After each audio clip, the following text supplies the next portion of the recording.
state-of-the-art tank, armed, steel-clad, and on the move.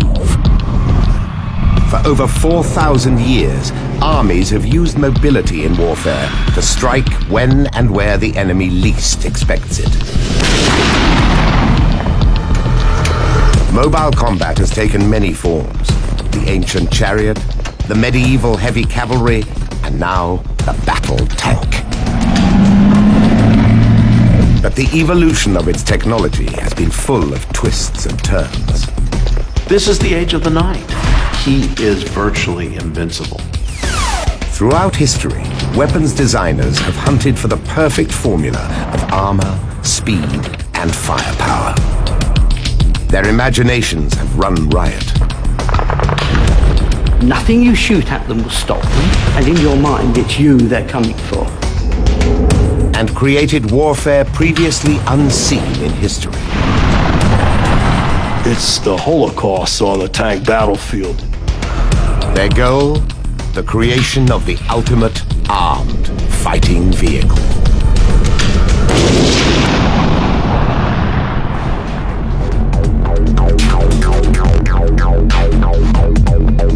In ground warfare, the mobile forces are at the heart of the fighting machine. What they do best is what they've always done: project power over distance. And reach out faster than infantry.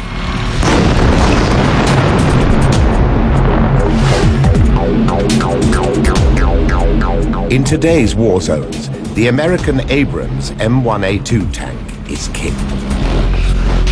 It's one of the largest, most complex ground war machines ever to fight. Crushing firepower and formidable armor put it at the pinnacle of the evolution of tank technology. There are three primary factors that influence tank design. They are: how big is the gun, how well protected are they, and how mobile are they? The design of each involves decisions and choices. The decision to give the Abrams a big gun and thick armor makes it a heavier, less maneuverable tank. These trade-offs, so familiar to tank designers today, were already influencing the first war chariot engineers thousands of years ago.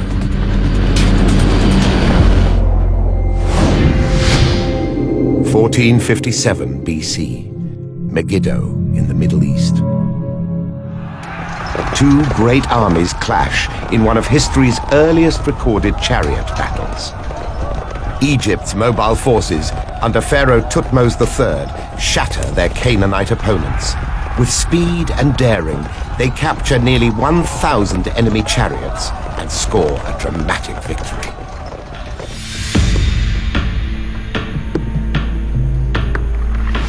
The Egyptian chariot is a battle-winning machine in the ancient world. It isn't the first chariot, but in many respects, it's the most successful, combining simple but effective principles. The horse to provide propulsion. The six-spoked wheel, strength and speed. And the bow, firepower. 1,000 years earlier, a predecessor to the Egyptian chariot was this cumbersome battle wagon with 4 solid disc wheels. The Egyptians wanted a different kind of fighting machine, a fast, maneuverable platform from which to fire arrows accurately at enemy infantry. This wish led their chariot builders down a particular design path. The Egyptian chariot was a fighting vehicle. And as in all fighting vehicles, you want to make them ride smoothly so you have accuracy when firing your missiles. One of the ways the Egyptians achieved a smooth riding firing platform was through the design and construction of the wheels. These included eventually 6 spokes, rims wrapped in shrunken hide, which formed a tire, as well the fighting deck that the warrior and the driver stood on had a springy feel that absorbed a lot of the shock. Other secrets of their success can be discovered at an unlikely place. a trotting track in Pennsylvania.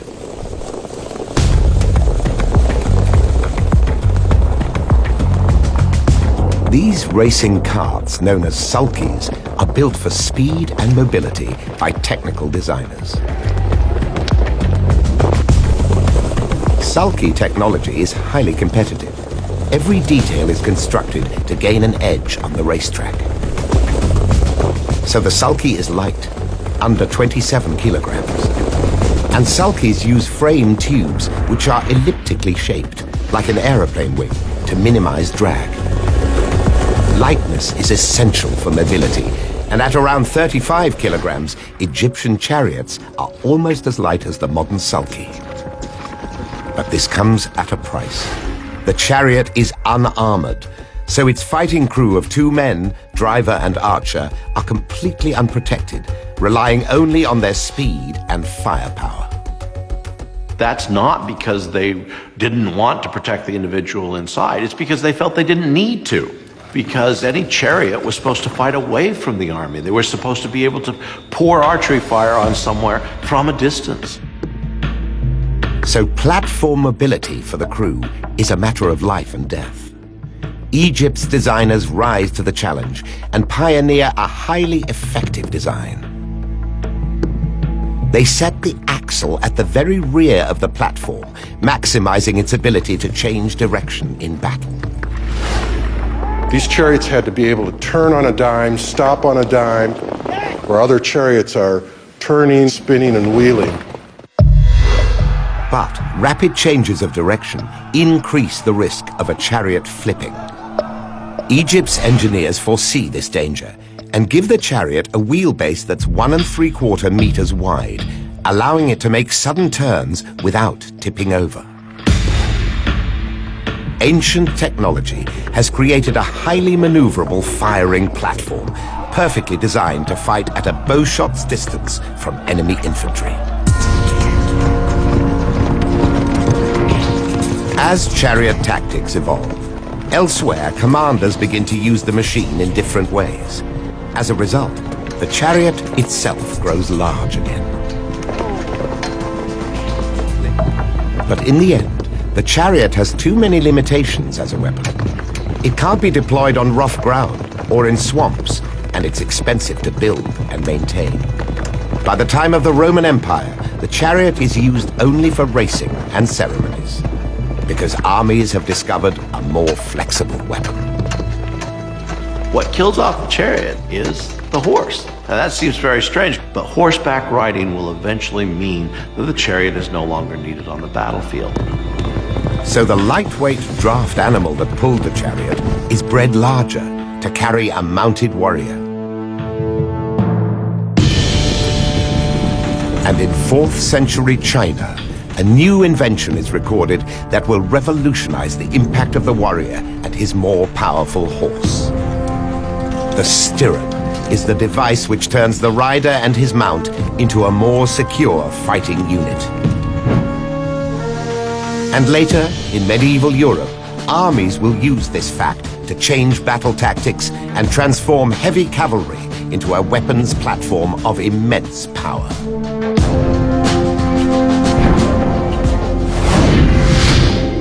(1429), Patay in north-central France.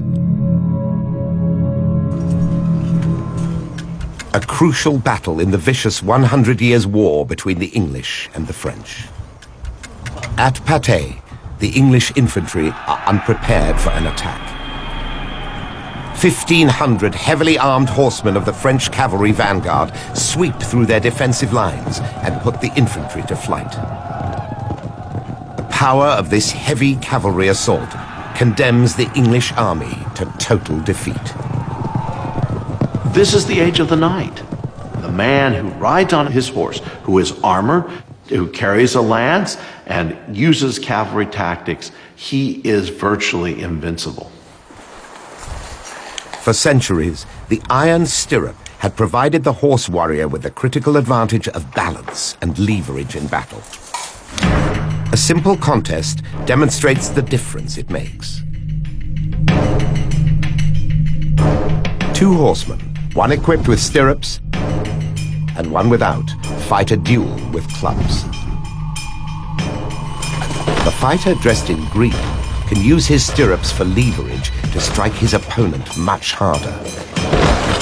The horseman in brown can't compete and is easily pulled from his horse.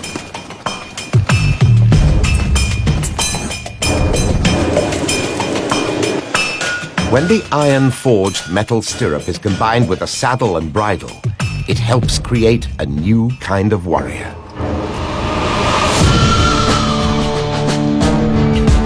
The medieval heavy cavalry is a complete weapons system which rules the European battlefield for 500 years. Tactically, these horse warriors are used as a battering ram. It's believed they attack in a line which sweeps the enemy aside by the sheer force of the charge.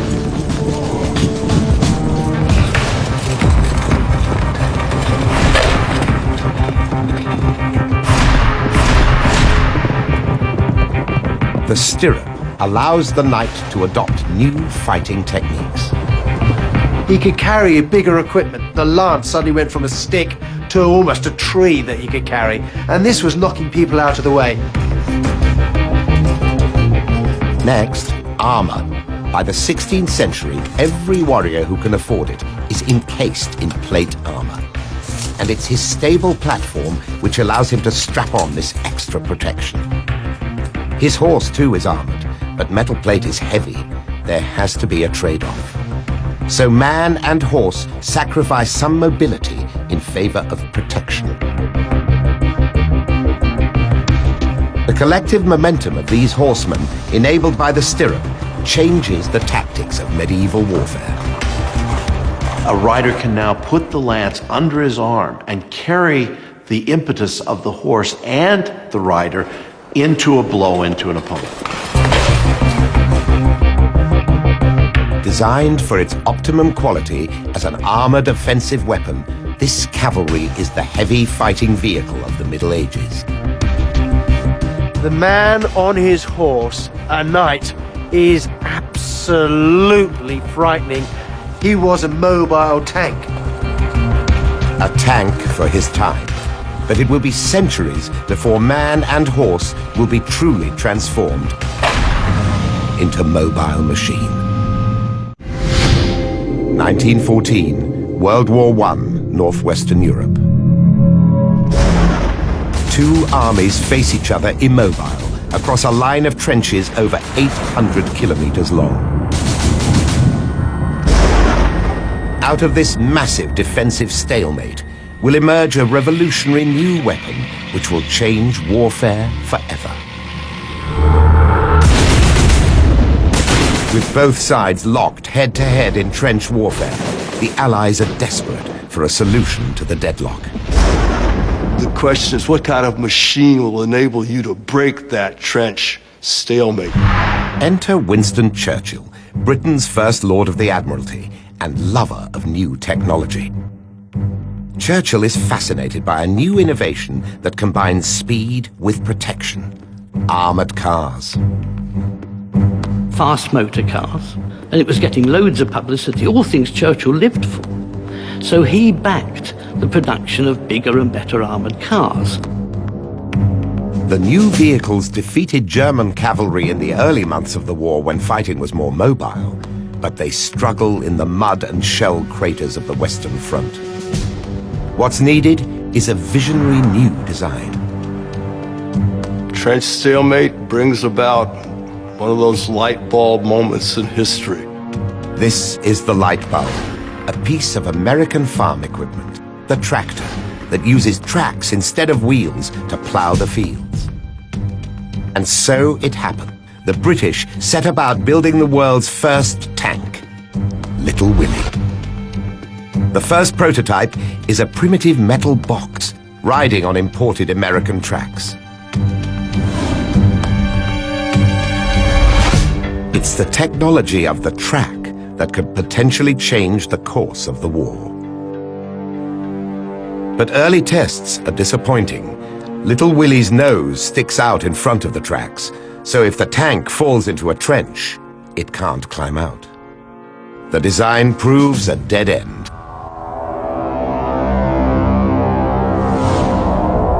And so Big Willie is created with a revolutionary new system. Its tracks were at the very front of the tank, high enough to grip any obstacle it encounters and climb over it. The secret of this design is the way the tracks wrap all the way around the body of the tank. The reason for this is that the tanks are expected to cross wide trenches, 9 feet wide in some places, and rough ground. Big Willie's power to crush defenses is put to the test. It soon becomes clear this juggernaut could be the key to breaching the German trenches. In September 1916, Britain's revolutionary new war machine is unleashed on an unsuspecting enemy. You've got to imagine a type of machine that nobody had ever seen before. And I don't just mean the Germans, I mean most of the British soldiers on the Somme had never seen anything like this. And they start moving in the pre-dawn mist when you can hardly see your hand in front of your face. It appears to slither along the ground. It's quite bizarre the way it moves. So far as the Germans were concerned, they called these machines the devil, and the cry soon went up along the trenches, "The devil is coming." Nothing you shoot at them will stop them, and in your mind it's you they're coming for. But once the Germans get over their initial shock, they soon realize the machines are vulnerable. And for the men inside the tanks, the experience is hellish. Well, I'm in, and there's nowhere to put my hands because I'm between the transmission and the engine, and all that's hot, and I'm already feeling claustrophobic. This is the engine, a mass of red-hot moving parts. You can imagine the heat that that generates, and every crew member is only 2 or 3 feet away from it. The only way to communicate was with one of these. Of course, the crew can't really see what is going on, and they can't really derive the comfort from looking at each other because all they see is an outline in the dark. Their face is covered by one of these chainmail masks, which is some protection against the metal splinters that flake off the side of the tank as soon as it's struck by explosive. The most difficult thing you have to worry about is plunging artillery fire, because artillery fire can kill a World War I tank. It's only moving 3 miles an hour. It's a big target. It was only when they started to open up derelict tanks and discovered only the feet and legs of burnt crew members remaining because the upper part of the torso had completely been incinerated by the furnace, did it dawn on these people that they were part of a new type of warfare that nobody had ever experienced before. These slow-moving metal monsters are some of the least mobile firing platforms ever invented. On the Somme, many of the tanks get stuck in shell craters or are destroyed by artillery. Only a third even reach the German lines. The tank was designed for a single tactical goal: to break through German defenses, leading columns of Allied soldiers forward. But on the Western Front, it fails to be the hoped-for war-winning weapon. There are numerous mechanical problems. Military planners also fail to see its revolutionary potential. But its time will come. 20 years later, in World War II, the tank will establish itself as a key weapon of war. 1940, Northwestern Europe. In just 10 days, Hitler's panzer tank divisions slice through the Low Countries and France to the English Channel. It's a triumph for the tank. In 2 decades, Germany has turned the tables on the Allies and become the tank superpower of Europe. Ironically, one of Germany's sources of inspiration is a British officer. Major J.F.C. Fuller, the British Army, is a visionary when it comes to the use of the tank. Fuller rejects the original World War I concept of tanks leading infantry into battle. In his writings, he foresees a force comprised entirely of tanks attacking in numbers. Fuller's vision is radical, and the enemy is paying attention. Fuller, ironically, can't sell the idea in Britain. He can't sell the idea in America, but the Germans are reading him. One German in particular, General Heinz Guderian, the father of German tank warfare. He develops Fuller's idea of an armored division attacking at speed, which will decide battles all on its own. The panzers are unleashed in the attacks on Belgium and France in 1940. The early panzer tanks emphasize speed over armor or firepower. The Germans create a new concept in mobility, where tanks advance at speed with motorized infantry and artillery. Vehicles are on tracks, and each armored unit is linked to the next. There's one thing you might not think about, but it's absolutely essential. It's the ability of one tank to communicate with another, so it's the radio. In 1940, most Allied tanks have radios which can only receive signals. But Heinz Guderian's tanks are all equipped with two-way radios, so commanders can coordinate their forces across a battlefield. Throughout 1940, the German panzers outmaneuver and outfight heavier Allied armor in most tank battles. Then, on the Eastern Front in June 1941, the tables are turned. Out of nowhere, German tank crews suddenly find themselves beaten by a surprising adversary. The chain of events which brings this about begins in the 1920s and on the other side of the Atlantic. American inventor J. Walter Christie is a former racing driver obsessed with speed. His dream is to produce a fast, futuristic tank which can pierce enemy lines and soar over trenches. Christie's tanks are capable of over 100 kilometers per hour, a speed undreamt of by the early tanks, whose track system was far more rigid than Christie's. If they'd moved any faster, they would have injured the crew. Christie invents a truly innovative suspension system. The secret of it, ever so simple, large diameter wheels, like these, and each wheel on a separate swinging arm pressing against a big spring. This allows the track to move up and down in response to the terrain and absorb the shocks. Although Christie is an American, his own government rejects his designs in peacetime. So the mercurial Christie seeks other buyers and sells his suspension to the Russians, who use his invention to create the legendary T-34. It is this tank that the Germans come up against on the Eastern Front in 1941. A young Leningrad engineer, Mikhail Koshkin, was put in charge of the T-34 project in the Ukraine. Koshkin's inspired idea was to design a tank that was basic but totally reliable, a workhorse of the battlefield. Confident of its ruggedness, he drives a prototype some 700 kilometers to Moscow for Red Army chiefs to inspect. The T-34 wins their approval, but Koshkin's design made no concessions to crew comfort, and his punishing midwinter journey proves costly. Koshkin drove this tank throughout the winter.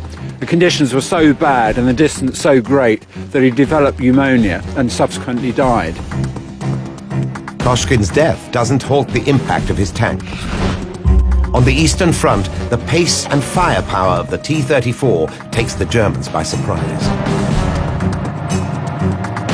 But something else makes the T-34 special. The design of its protective armor makes it almost invulnerable. For the first time, it incorporated sloping armor so that incoming fire can ricochet off the armor. Sloping armor is a groundbreaking concept. The reason the shell ricochets off is that the effective thickness of the armor gets greater as the slope of the armor increases. The earlier tanks were designed more like a box on tracks, with the result that an enemy shell stood more chance of penetrating the armor. But sloping armor gives the tank superior defense. It works like this. When an incoming tank shell meets a perpendicular armor surface, it pierces it and probably kills the crew. If the armor plate is angled at 30 degrees, the shell might bury itself in the armor, but doesn't go through it. But if a shell strikes armor plate angled at 60 degrees, it bounces off, leaving the tank and crew unharmed. The T-34 is probably the finest example of the use of sloped armor. Here at the front, this very sharp nose. And they achieved this because everything that makes the tank go, and that's the engine, the gearbox, the steering mechanism, it's all at the back. Sloped armor is now a permanent feature of the modern tank. The nose of the Abrams M1A2 tank is almost horizontal when viewed from the front, presenting a minimal target. Compare this to a World War II British Cromwell tank. The frontal armor is more vertical. But America's current battle tank doesn't rely exclusively on defensive capability. It can also outgun the enemy with its 120mm weapon and thermal sight. In Operation Desert Storm, it was able to engage Iraqi tanks beyond their effective combat range.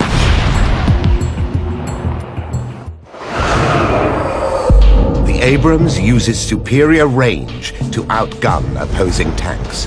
It's a deadly tactic.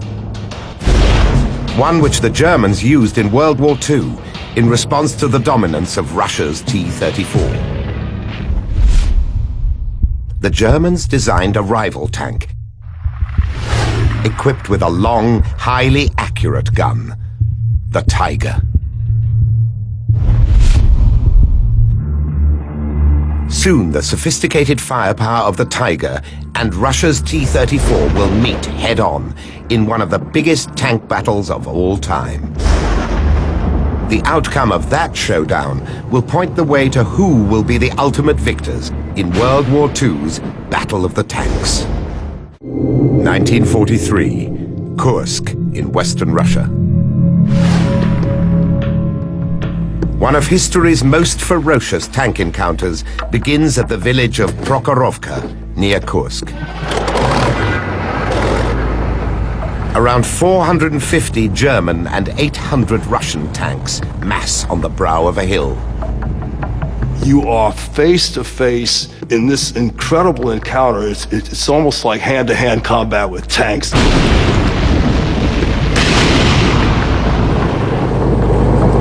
Ahead would have been hundreds of German tanks, and every single crewman must have felt they were lining up on him personally. You don't have time to think. You fire, you shoot, you ram. The feeling of vulnerability is completely accentuated by this lack of vision. All I can see is the next slope ahead and very little else. They must have felt dreadfully vulnerable. The losses are phenomenal. You have to imagine men bailing out of tanks that are on fire, and when you bail out, you're going to get shot. Casualties on both sides are huge. It's the Holocaust on the tank battlefield, because the next day there are these hundreds of burning hulks. The precise figures are disputed, but it's thought over 500 tanks are destroyed that day. Just one engagement in what becomes the biggest tank battle in history. After 7 weeks' fierce fighting, the German offensive is halted. The price for the Russians is a heavy one. But though the Russians lose more tanks, in the long run, Kursk proves more damaging to the Germans because of their different approach to engineering. But if there's one thing that characterizes all these Russian tanks, it's the crude finish, and it's very noticeable here on the T-34's turret. You can see cast markings, weld markings. Now, if you compare the rough finish of this tank with the German Panther over there, the contrast is fantastic. It's as if those tanks were finished off in the Mercedes-Benz body shop. It's a beautifully made machine. The Panther, with its impressive 75mm gun, is Germany's newest tank on the battlefield of Kursk. Beautiful it may be, but Germany is unable to produce the Panther on an industrial scale. Only around 6,000 of the precision-made Panthers are finished. But Russia's simple, reliable tank technology, built to designer Mikhail Koshkin's blueprint, allows them to mass-produce 40,000 T-34s. The Germans will be pushed back by sheer numbers. For Germany's designers now, the need for fast tanks to conquer new countries has gone. Their revised goal is to defend the fatherland from attack, and so greater protection becomes their priority. The Germans deploy the King Tiger. With almost double the frontal armor of its junior partner, this is the heaviest tank used in World War II. But the thickness of its armor cannot protect the German nation from the Allied invasion forces as they close their grip.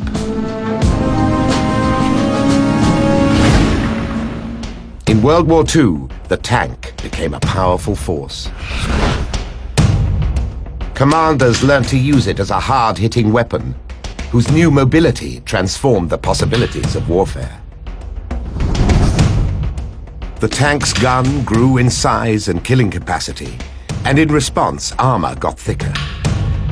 By the close of the war, the tank had traded Christie's vision of an armored racing vehicle for an all-round fighting machine. And a symbol of that success was the T-34. But in the decades that follow World War II, tank designs built for set-piece battles find themselves facing a different kind of enemy, a different kind of tank killer. Which prompts some to ask if the main battle tank might disappear, like the Chariot, into history.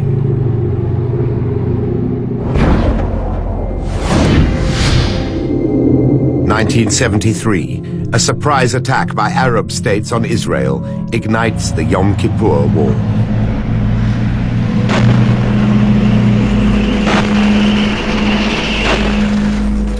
Israel's tank forces, which seemed invincible, suffered devastating losses. For 40 years, the most potent force against a tank has been another tank. But this time, Egypt's soldiers deploy an unexpected, deadly weapon. There was an introduction of something that changed the equation on the battlefield, and that was this light, portable, anti-tank weapon.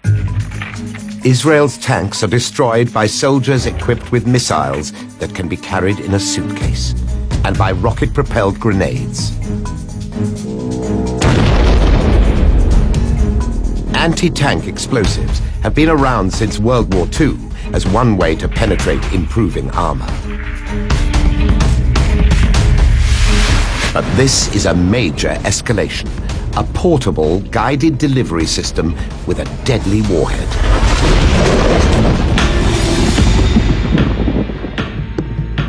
Known as a shaped charge, the warhead is designed to cut like a knife through the thickest tank armor. This is a shaped charge. The top part here is filled with explosive. This is designed so that when the explosion travels down here, this copper actually turns to liquid and is concentrated on a point down here. And that allows the liquid metal to actually puncture straight through the target. It will completely carve up the crew, or it will set off ammunition fires, which in turn, of course, will produce internal explosions, which will completely finish them. But the punch of the rocket-delivered shaped charge will soon be opposed by a counterpunch. Weapons designers search for a type of armor which can resist it.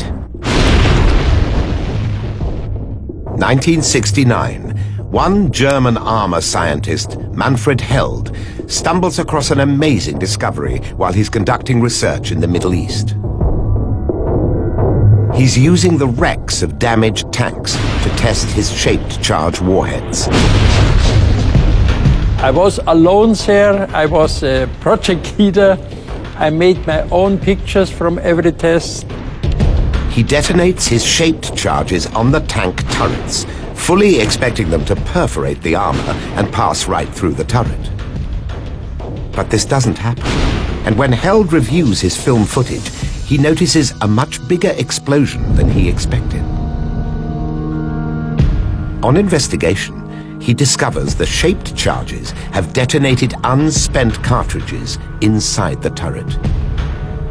Held comes to realize these cartridges have neutralized the effect of the shaped charges.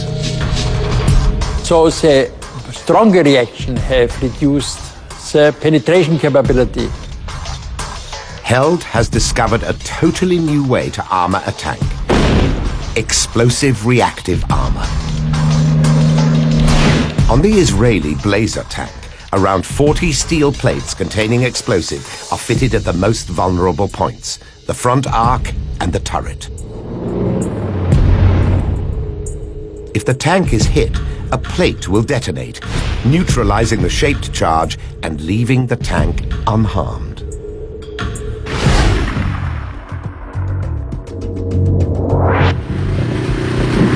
We can see how it works by comparing the effects of a shaped charge on a tank with and without the protection of explosive reactive armor. Two towers of steel represent the armor of the tanks. A shaped charge is placed on top of each tower. There will be two explosions, one with and one without protection. A sheet of plastic explosive is placed between the shaped charge and one of the steel towers at an angle to simulate the position of a plate of explosive reactive armor on a tank. When the shaped charge is fired, it will detonate the sheet of plastic explosive and hopefully disrupt the blast. Then we can compare the number of steel plates penetrated with the protection of explosive reactive armor and without. Firing in 3, 2, 1, firing!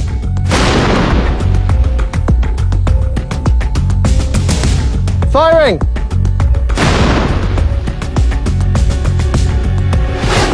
There was a huge release of energy in both those two explosions. This first stack, we didn't have anything between the shaped charge and the top plate. The shaped charge has left a neat entry hole, and the blast has penetrated almost 6 plates. That's 15 centimeters of steel. It's actually gone almost all the way through it. If we compare that to the stack that was protected by our simulated explosive reactive armor, the entry on the top plate is a lot messier. A lot of this seems to have been disrupted. But the shaped charge has only gone fully through 3 plates, so the explosive reactive armor has reduced the impact by almost half. So had this been an attack on a tank, I think the protection offered by the explosive reactive armor could well have saved the crew's lives.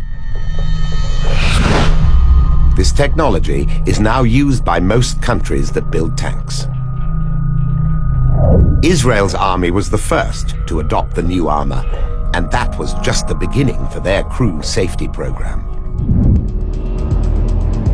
Since their experience in the Yom Kippur War, the Israelis have prioritized tank crew protection. Because for them, tank design has political and economic dimensions. The Merkava tank was designed after the deaths of 2,500 Israelis, mostly tank soldiers, in the 1973 war. For Israel, with a small population, the loss of a highly skilled tank crew outweighs the loss of the tank itself. Soldiers are precious, and retraining costs high. So with the Merkava, firepower and mobility come second and third. Unlike all other main battle tanks, the Merkava's engine is in front, which puts an extra barrier between the crew and incoming fire. The tank's shape, streamlined and flat, makes it difficult to hit. Even the turret is designed to present less of a target. The turret is basically on the top. It's very narrow, so it will be very, very hard to hit. As you can see, it's shaped as an arrow to the front. If the tank is hit, soldiers have a greater chance of survival because ammunition and flammable liquids are kept separate from the crew area. And they can make a rapid exit through a rear-facing escape hatch. What happens, I give my crew just a command. They all get out of their cells and just come out of the tank from this rear hatch. We can open it from inside. It just opens on the top and on the bottom. The whole crew gets out and we go to a safer spot. The Merkava represents the pinnacle of crew safety for a battlefield that's become more lethal for the tank. Because of that vulnerability, weapons designers now pursue a strategy of designing different weapons platforms for contrasting types of warfare. The main battle tank remains a dominant force. The American Abrams tank played a crucial role in ground war offensive during both Gulf Wars. The Abrams M1A2 is the essence of a modern heavy tank, the end result of a century of tank evolution. Its massive 120mm gun has a laser rangefinder. And it's tough, protected by multiple layers of steel and ceramics with an option of reactive armor. Abrams tank is the most powerful battle tank in the world right now. There is no tank that can match an Abrams in open battle. There are inevitably consequences for being one of the largest tanks ever to fight. At 63 tons, the Abrams weight is colossal, which means it drinks fuel at over 4 liters per kilometer. But despite these logistical problems, the prospect of conducting head-to-head battles between armies without tanks is unthinkable. If you're projecting the possibility of a war with, say, an enemy like North Korea, that will be a conventional war.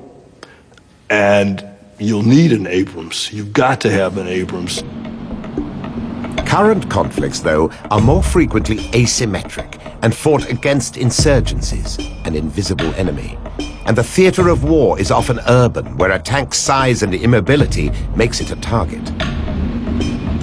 Definitely the place that is the most dangerous for using a tank would be an urban environment. The most restrictions, the most opportunity to get behind you or over you to attack you. Because of the tank's limitations, weapons designers have produced alternative machines. The Striker, used in Iraq since 2003, is an armored personnel carrier with wheels instead of tracks. It's used as a battlefield taxi, delivering troops with speed and mobility. Its firepower and protection are inferior to the Abrams, and in Iraq it was shown to be vulnerable to roadside bombs. But the trade-off is it weighs less than a third of the battle tank, so it can be flown easily to trouble spots. And in urban wars, it's far more mobile. A Striker can go down streets that an Abrams tank is too large to get through, because the tank is so big and so powerful. The Striker is at the end of a long tradition of lighter weapons platforms which have evolved in response to the demands of the battlefield. From the iconic Jeep, transport backbone of the US Army in World War II, to today's Humvee, a hybrid of troop carrier, ambulance, and automatic weapons platform. Equipped with a roof-mounted M2 50 caliber machine gun, its role has expanded into urban combat. Since the Pharaohs, the wheels of war have turned beneath the most destructive fighting machines the world has ever seen. And thanks to technology's dynamic advance, the mobile forces have evolved to strike out at high speed across great distances. Over thousands of years, these machines have helped drive the changing tactics of battle as commanders have responded to their achievements. The future of ground warfare will continue to be shaped by that awesome combination of speed, armor, and firepower.